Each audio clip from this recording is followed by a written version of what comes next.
네, 이 시간 하나님 말씀 보겠습니다. 에베소서 1장 15절에서 16절의 말씀입니다. 신약성경 310페이지에 있습니다. 에베소서 1장 15절, 16절 말씀, 우리 두 절의 말씀이니까요. 우리 한 목소리로 같이 한번 읽겠습니다. 시작. 이로 말미암아 주 예수 안에서 너희 믿음과 모든 성도를 향한 사랑을 나도 듣고 내가 기도할 때에 기억하며 너희로 말미암아 감사하기를 그치지 아니하고. 아멘. 이는 하나님의 말씀입니다. 네, 우리 앞뒤 자고 있는 분들과 인사하면 좋겠습니다. 그리스도인의 긍지를 가지고 한 주 보내고 오셨습니까? 우리 이렇게 인사하겠습니다. 그리스도인의 긍지를 가지고 한 주를 보내고 오셨습니까? 여러분 어떠세요? 얼굴 보니까 그리스도인의 긍지를 가지고 살다 오신 모습들이십니까? 우리 모두 다 그 그리스도인의 긍지를 포기하지 않고 걸어가는 우리 모두가 되시기를 간절히 소망합니다. 오늘 말씀에 들어가기 위해서 조금 양해의 말씀드리면 제가 감기 기운이 조금 있어서 목소리가 조금 좀 다른 날과 다르게 좀 안 들릴 수 있는데 잘 고려해서 들어주시면 좋을 것 같습니다. 여러분, 우리의 인생을 살아가면서 여러 표현 중에 두 가지 표현을 이야기해 보려고 합니다. 바로 불평과 감사라는 표현이 있죠. 이 단어는 서로 대립되는 단어로서 흔히 우리가 불평, 불만을 쏟아낼 때 어른들이 조언을 하면서 그래도 오늘의 삶을 감사하면서 살라고 감사를 권합니다. 여러분, 이런 말이 있습니다. 불평은 인생은 감옥을 만들고 감사는 인생의 감탄을 만든다라는 말이 있죠. 우리의 환경이 어떠한 게 중요한 것이 아니라 주어진 환경에 대하여 불평을 하느냐 감사를 하느냐인 것입니다. 여러분, 우리가 계속해서 살펴보고 있는 에베소서에 등장하는 바울은 감옥에 갇혀 있지만 감사의 고백을 계속해서 써내려가고 있는 모습을 볼 수 있습니다. 바울은 두 가지의 감사를 살펴볼 수 있는데요. 첫 번째는 하나님께 대한 감사예요. 그리고 두 번째는 주변 사람들에 대한 우리를 살펴볼 수 있는 감사를 볼 수 있어요. 여러분, 오늘은 에베소서 1장의 두 번째 단락을 시작하게 됩니다. 제가 지난번 3절에서 14절까지 한 단락으로 이루어졌다고 말씀을 드렸는데요. 이것을 한 단어로 설명하면 찬송하리로다입니다.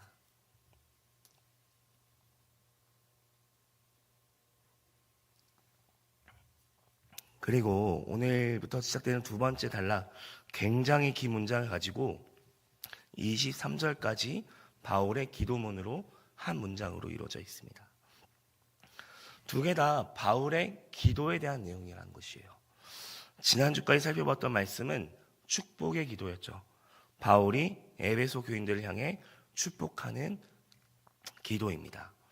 오늘부터 시작되는 기도는 중보의 기도로서 그 성도로서 주님을 깊이 알아가기를, 깊어지기를, 충만해지기를 바라는 마음으로 시작하는 기도가 시작이 됩니다.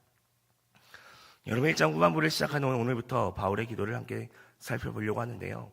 1장의 앞부분의 이야기와 후반부의 이야기를 연결해주는 단어가 등장합니다. 뭡니까? 이로 말미암아라는 표현이 등장을 하죠. 이 말을 쉽게 설명하자면 너희에게 주어진 축복들은 이러하니라고 설명을 하고 있는 것이에요. 바울은 에베소서 1장 초반에는 하나님의 구원하심에 대한 그 환경을 뛰어넘는 기쁨의 감사의 고백을 드렸던 그 모습들이 자기에게만 머무르는 것이 아니라 그 기쁨과 감사의 연결을 이로 말미암아 우리에게 다시 한 번 더 제시하고 있는 것입니다. 여러분, 그렇다면 오늘 본문을 통하여 바울이 에베소 성도들과의 관계에서 가져야 할 덕목들을 한번 찾아보기를 원합니다. 첫 번째는 성도들을 향한 사랑과 관심의 정신이 있었어요. 바울은 비록 그 성도들을 만나지 못했잖아요. 옥에 갇혀 있지만 그 안에서 구원의 감격을 경험하고 그 구원의 감격을 본인만 누리는 것이 아니라 에베소 교인들도 함께 누리기를 원하고 있었던 것입니다.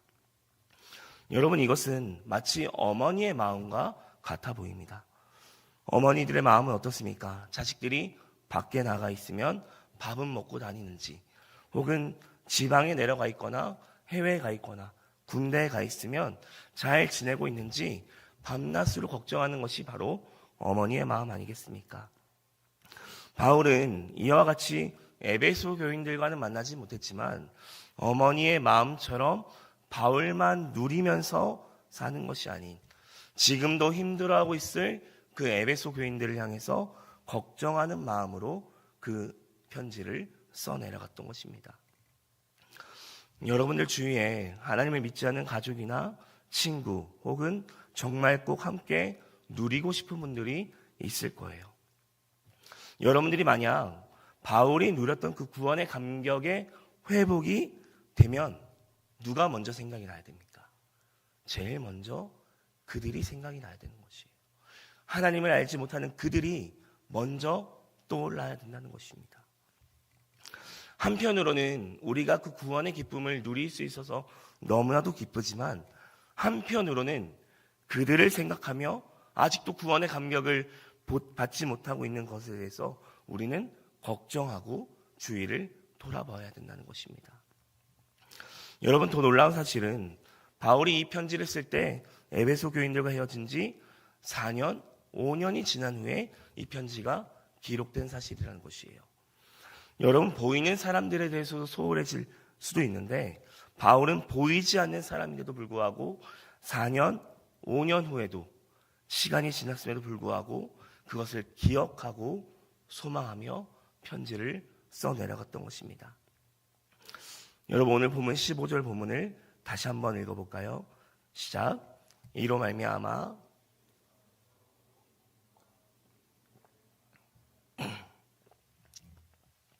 여러분, 여기서 말하는 믿음은 예수 그리스도를 향한 것이겠죠.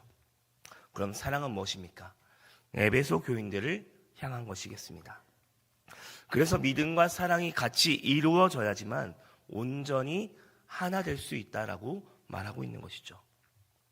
여러분, 하나님을 향한 믿음이라는 것을 지금 구체적으로 제시하고 있는 모습이에요.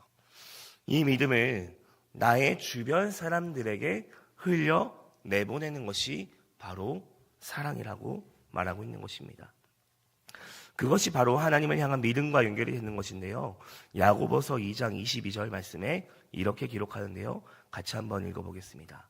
시작. 내가 보거니와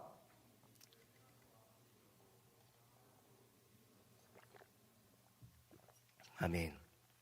여러분, 즉 믿음이라는 것은 행함으로 같이 이루어져야 한다라고 볼 수 있습니다. 그래서 우리가 신앙생활을 하면서 제일 중요한 것은 무엇인지 알아야 된다는 것이죠. 내가 예수님을 믿는 것에만 머무르는 것이 아니라 제가 계속해서 에베소서의 시간을 통해서 말씀을 드렸듯이 흘려 내보내야 된다는 것이에요. 그것이 우리의 행함이자 우리의 사명이 될 수 있는 것입니다. 여러분, 두 번째 동목으로는 바울의 성도들을 향한 기도였습니다. 그들을 향한 사랑을 기도로 이어갔던 것이죠. 오늘 말씀 16절의 말씀인데요.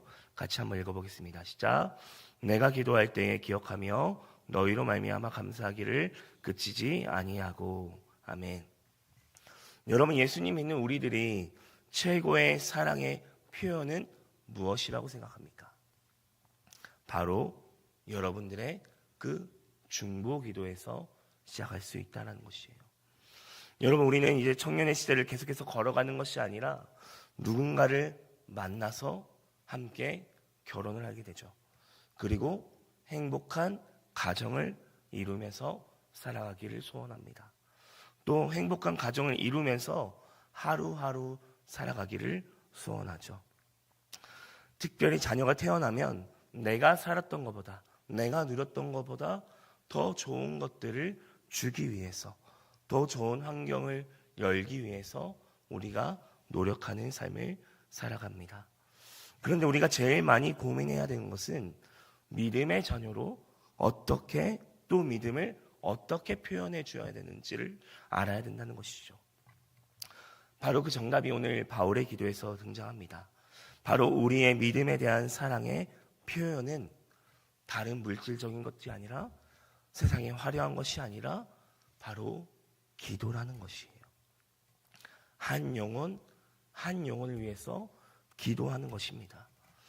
결혼하면 우리의 믿음의 길이 멈추는 것이 아니라, 우리가 믿지 않는 사람과 결혼해서 멈추는 것이 아니라, 우리가 계속해서 그 믿음을 나눠주고 기도해주고 사랑해줌으로써 행함이 있는 믿음의 자녀로 커갈 수 있게끔 우리가 나아가야 된다는 것입니다. 여러분, 그렇다면 우리가 날마다 이렇게 새로워지고 전진하려는 공동체가 되려면 어떠한 모습을 가지고 살아가야 될까요? 오늘 본문에서 그 조건을 발견할 수 있는데요. 첫 번째는 우리 공동체 간의 사랑이 회복이 되어야 합니다. 15절 말씀을 다시 한번 읽어볼까요? 시작. 이로 말미암아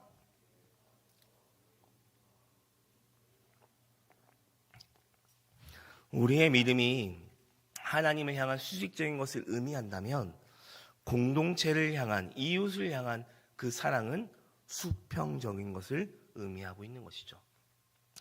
수직적인 것과 수평적인 것이 교차하면서 우리가 이 신앙생활을 이어가야 한다는 것을 말해주고 있습니다. 여러분, 그런데 여기서 중요한 것은 사랑이 먼저가 될 수 없다라는 것이에요. 우리가 먼저 믿는 믿음이 우리 안에 있고 그 다음으로 그 사랑이 전달되어질 수 있다라는 것입니다. 제가 지난주 말씀 시간에 드렸듯이 우리는 너무나도 다른 기질을 가지고 살아갑니다. 모든 사람을 나의 힘으로 품을 수 없다라고 말할 수 있어야 된다는 것이죠. 하지만 그리스도인들은 누구 안에서 하나 될 수 있다고 말씀드렸습니까? 주님 안에서 하나 되어서 그것을 뛰어넘을 수 있다라고 말씀을 드렸습니다. 그렇기 때문에 우리는, 모든 성도들은 공동체를 향한 사랑으로 나아갈 수 있는 것입니다. 즉, 우리의 모임 가운데 하나님이 주시는 그 믿음이 우리 안에 먼저 임해야 하는 것입니다. 그래서 우리 안에 넓은 마음이 필요한데요. 즉, 포용력이 필요합니다. 생각이 다르다고 어렵다라도 수용할 수 있는 그 넓은 마음이 우리 안에 필요하다는 것이죠. 나와 다름을 인정하는 그 포용력이 우리 안에 존재해야 된다는 것입니다. 무엇이 필요합니까? 바로 격려하고 칭찬하는 자세가 우리에게 필요합니다. 조금 전에 말했던 그 포용력은 품을 수 있는 마음, 넓은 마음은 우리의 내적인 자세를 말한다면, 이 격려하는, 칭찬하는 자세는 우리의 외적인 모습으로 표현되어질 수 있는 것입니다. 오늘 바울의 모습을 보면 에베소 교인들을 계속해서 격려하고 칭찬하는 모습이 보여집니다. 이것은 단순히 에베소서에만 등장하는 것이 아니라 모든 옥중서신에서 찾아볼 수 있는 바울의 표현이라고 합니다. 여러분 가운데 읽으신 분들이 계실 수 있는데, 칭찬은 고래도 춤추게 한다라는 책이 있습니다. 이 책에서 가장 핵심적으로 전해지는 메시지는 상대방의 잘못을 나열해서 이야기를 하기보다 상대방의 좋은 점을, 긍정적인 말을 전달하면 그 무게가 많이 나가는 육중한 고래마저도 춤추게 한다는 말인 것이에요. 여러분, 우리 안에 교사를 하시는 분들이 참 많이 있으시죠. 물론 아이들이 말을 안 들을 때가 참 많아요. 나와는 다른 분들이 많고 화를 낼 때도 있고 소통이 어려워서 많은 답답함을 느낄 때도 있을 것입니다. 그런데 말을 안 듣는 친구들이 있다고 해서 계속 혼내기만 한다면, 화를 내기만 한다면 그 친구는 오히려 삐뚤어지고 그 자리에 나오지 않을 수도 있습니다. 오히려 그러한 친구들에게 찾아가서 소통해주고 관심을 가져주려고 할 때 그 친구들의 마음 또한 열려질 수 있는 것이겠죠. 제가 아동부 사역자로 있었을 때 개구쟁이 친구들이 몇 명 있었습니다. 처음엔 저도 많은 혼냄과 또 잔소리를 했지만 오히려 그 친구들의 마음이 점점점 다치는 것을 경험하게 되었습니다.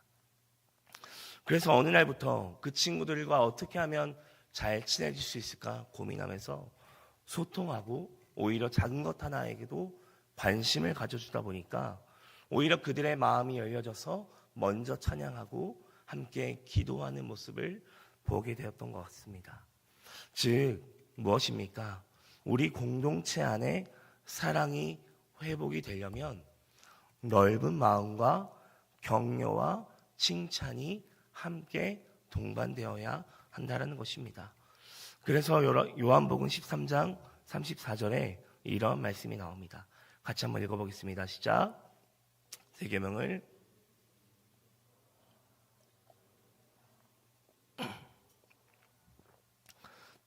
아멘. 여러분, 예수님께서 이 땅에 오셔서 우리에게 새로운 계명을 주셨는데 서로 사랑하라였어요. 이 사랑을 우리가 먼저 믿고 또 서로 나누는 계명을 주신 것입니다. 여러분, 우리가 여전히 용서하지 못하는 사람이 있으십니까? 여전히 품지 못하는 사람이 있습니까? 여전히 이해하지 못하는 사람이 있으십니까? 그렇다면 우리 안에 그 사랑의 회복이 여러분들의 마음 가운데 일어나기를 간절히 소망합니다. 특별히 회사에서, 학교에서, 교회에서 용서하지 못하는 그 한 사람이 계십니까? 아니, 지금 우리 공동체 안에서 그러한 사람의 모습들은 없으십니까? 사랑의 회복이 임하셔서 공동체 간의 사랑이 회복되어지기를 주님의 이름으로 간절히 소망합니다. 두 번째이자 마지막으로 우리가 날마다 새롭게 전진하는 공동체가 되려면 기도 생활의 회복이 필요합니다. 16절의 말씀을 다시 한번 읽어보겠습니다. 시작. 내가 기도할 때 기억하며. 아멘. 여러분, 우리의 삶 가운데 달인이나 칭함을 받는 사람들이 있죠. 어떤 분야의 달인들을 TV를 통해서 보신 적이 있을 것입니다. 그런데 달인이 되기까지 그들은 삶의 현장에서 수도 없이 반복하면서 그것을 체득하여 달인이 되었던 것이죠. 여러분, 그런데 그들이 처음부터 달인이 되기 위해서 그것을 계속 반복해야 했을까요? 아니라는 것이에요. 바로 생계를 위해서, 하루하루 살아가기 위해서 그것을 반복 숙달했던 것입니다. 그래서 열심히 노력하다 보니까 그 지경, 달인의 지경까지 올라가게 된 것입니다. 여러분, 오늘 바울은 모든 문제를 그 기도로 풀어갔던 모습을 보게 됩니다. 그런데 그 모든 문제를 기도로 풀어갈 수밖에 없었던 것은, 기도의 달인이 될 수밖에 없었던 이유는 바로 자기 자신이 기도가 없으면 무너질 수밖에 없다라는 것을 너무나도 잘 알고 있었기 때문인 것입니다. 그래서 바울은 모든 문제를 놓고 하나님께 기도로 나아가기 시작했던 것입니다. 우리의 기도의 모습은 어떻습니까? 우리의 기도는 특별한 문제가 있을 때 기도할 때가 훨씬 더 많은 것 같아요. 우리가 열심히 쌓아갔던 일들을 뛰어넘어 하나님의 인도하심을 경험하기 위해 하나님께 기도한 적도 있지만, 불가항력적으로 다가온 우리에게 큰일 때문에 기도할 때가 훨씬 더 많습니다. 그런데 그 기도는 어떻습니까? 아주 잠깐에 불과하다는 것이죠. 어떤 목적 성취가 다다르면 우리의 기도는 멈추게 된다는 것이죠. 그런데 여러분, 우리의 기도는 쉬지 않아야 합니다. 우리의 기도는 우리의 삶이 모든 것이 되어야 됩니다. 우리의 모든 것에서 시작되는 것이 바로 우리의 기도가 되어야 된다는 것입니다. 여러분, 그래서 작은 것을 실천하라고 하면서 식사 전에 기도하는 것을 잊지 마시기 바랍니다. 하루의 시작을 먼저 기도로 시작을 한번 해보시는 건 어떠신지 한번 생각해 보시기 바랍니다. 그렇게 하나씩 하나씩 쌓아가면 우리는 생활의 달인이 아닌 기도의 달인이 다 될 수 있는 것입니다. 제가 마지막으로 청년의 시절에 단기 선교를 갔던 적이 있었던 이야기를 드리고 오늘 말씀 마치겠습니다. 제가 현지에서 경험했던 것 중에서 가장 놀라웠던 사실은 딱 하나가 있었습니다. 선교팀이 매일 새벽마다 현지인들과 함께 예배를 드렸어요. 그 이후 한국 새벽 예배처럼 자유롭게 기도하는 시간을 가지게 됐습니다. 예를 들어서 예배가 7시에 마쳤다라고 하면 8시 정도가 아침 시간이었어요. 아침 식사 시간이었어요. 그런데 제가 그날은 팀원들을 배려하는 차원에서 제일 마지막에 씻고 내려가는 그 길 가운데에 예배당에서 누군가 계속 기도하는 소리가 들렸습니다. 거기엔 바로 그 지역을 담당하고 계셨던 선교사님이 계셨습니다. 조용히 예배당 앞에 무릎을 꿇고 하나님께 기도하는 모습을 제가 보게 되었던 것이죠. 저는 그날만 하시는 줄 알았는데 제가 선교의 여정에 마치는 그날까지 계속해서 그 기도의 자리를 지키셨던 모습이 있었습니다. 그래서 제가 정말 마지막 날 순수하게 선교사님께 여쭤봤습니다. 선교사님, 매일 새벽마다 누구를 위해서 그렇게 기도를 하시냐고. 그런데 그 선교사님께서 이렇게 얘기하시더라고요. 기도의 제목은 넘쳐나는데 기도의 시간이 매일매일 부족한 것 같다라고 저에게 말씀을 해주셨어요. 그래서 식사를 거르실 때도 있고 오히려 오전 일정이 없으시면 오전 내내 계속해서 그 기도의 자리를 지켜나가셨다라고 합니다. 여러분, 제가 갔던 그 교회는 이미 한 교회 후원으로 엄청 큰 성전이 세워졌고 캄보디아 땅에서 정말 괜찮게 살 수 있는 여건이 조성되었던 곳이에요. 채워진 것이 있고 안정화가 되었지만 선교사님은 그 기도를 이어갈 수밖에 없었던 것입니다. 여러분, 가장 큰 이유가 무엇이었을까요? 바로 그 캄보디아의 한 영혼의 공동체를 위해서 그 기도를 이어갔던 것입니다. 여러분, 제가 이렇게 시간을 내서 여러분들에게 기도하라고 말은 못할 수도 있습니다.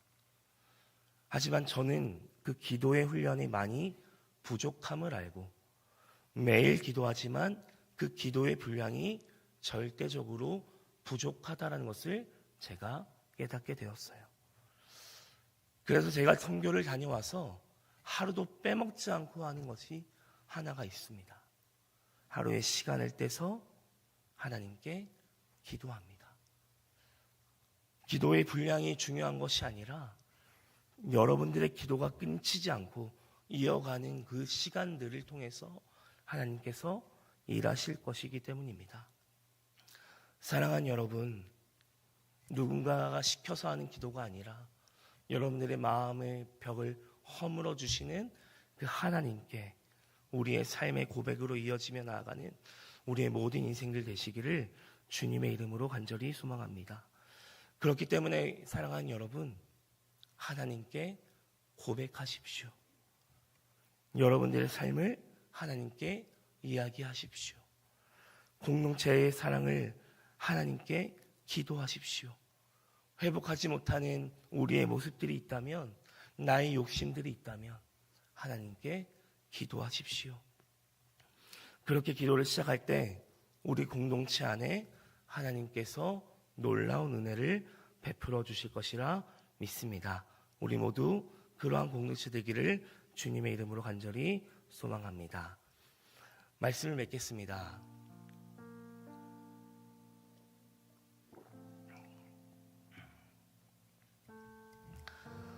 중국 선교의 개척자 허드슨 테일러 선교사님 했던 말 중에 이런 말이 있습니다. 자막을 한번 띄워주실까요? 우리가 일할 때는 우리의 일이고 기도할 때는 하나님이 일하신다라는 말이 있습니다. 여러분, 제가 맨 처음에 설교 시간에 이야기를 드렸죠. 우리의 삶 가운데 여러 가지 표현의 방법 중에 불평과 감사라는 단어가 있다라고 말씀을 드렸습니다. 우리는 감사의 길로 나아가시기를 바랍니다. 이 감사는 우리의 환경으로 좌지우지 되는 것이 아니라 우리의 늘 감사의 고백으로 이어져야 된다는 것이죠. 우리의 기도 또한 마찬가지입니다. 우리의 환경으로 인해서 변화되어지는 기도가 아니라는 것이에요.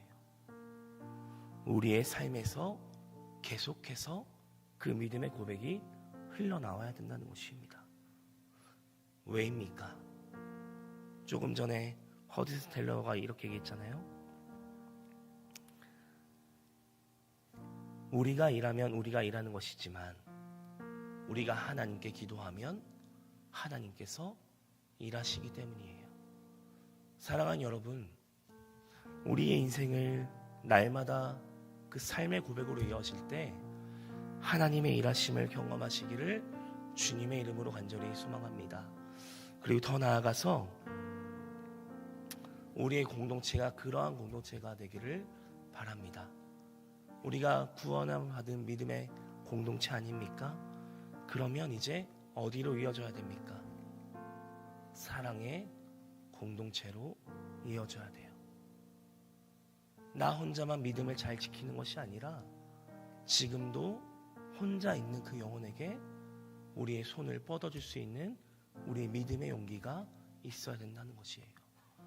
우리 사랑하는 상현 오너십이 그러한 공동체가 되기를 원합니다.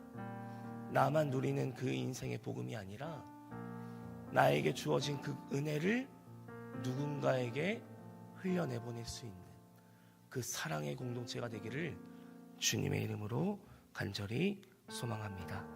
우리 시간 다 같이 찬양하겠습니다.